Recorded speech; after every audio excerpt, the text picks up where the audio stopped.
আজকে বানিয়ে ফেললাম ফ্রুট স্যাগো। হ্যালো সবাইকে, কেমন আছো তোমরা সবাই? আমার এই ভিডিওতে তোমাদেরকে অনেক অনেক অনেক স্বাগত জানাই। এখানে কিন্তু আমি ছোট দানার সাবু নিয়ে নিয়েছি। দেখো, সেটাকে কিন্তু ভালো করে ধুয়ে গ্যাসে দেখো একটা গামলাতে আগেই কিন্তু জল বসিয়ে দিয়েছিলাম, তারপর ধুয়ে কিন্তু সাবুদানাটা দিয়ে দিলাম। এখন ভালো করে কিন্তু ফুটিয়ে দেখো সিদ্ধ করে নিয়েছি, নিয়ে কিন্তু এটা জল ঝরিয়ে দিলাম একটা ছাঁকনির মধ্যে। তারপরে একটু ঠান্ডা জল দিয়ে দেখো এরকম নাড়িয়ে দিলাম, না হলে যদি আবার বেশি সিদ্ধ হয়ে যায় তখন আবার ভালো লাগবে না। তো এভাবে কিন্তু ঠান্ডা জল দিয়ে কিন্তু সেটাকে জল ঝরাতে বসিয়ে দিয়ে এখানে আমার ঘরে মানে যা যা ফ্রুট ছিল আমি তাই তাই দিয়েই বানাচ্ছি। ছিল আঙ্গুর আর তরমুজ, তরমুজটাকেও কেটে নিয়েছি, আর আঙ্গুরটাকে একটু যাতে দেখতে ভালো লাগে সে কারণে একটুখানি গোল গোল করে কেটে নিলাম।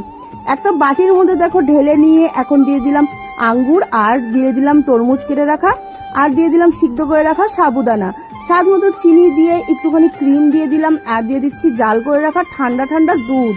2 কাপের মতন দুধ দিয়ে দিলাম, আর দিয়ে দিলাম দেখো অনেকগুলো বরফের টুকরো। এখন ভালো করে কিন্তু মিশিয়ে নেব।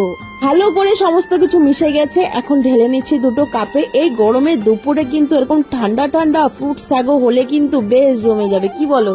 তো এখানে কিন্তু 2 কাপে বেড়ে নিয়েছি, আভাসকে দিয়ে দিলাম, সাথে একটা চামচ দিয়ে দিলাম যাতে ফলগুলো তুলে খেতে সুবিধা হয়। আর আমি একটা চেয়ার পেতে গাছের নিচে এই গরমের দুপুরে বসে জমিয়ে খেয়ে নিলাম। চলো তাহলে টাটা।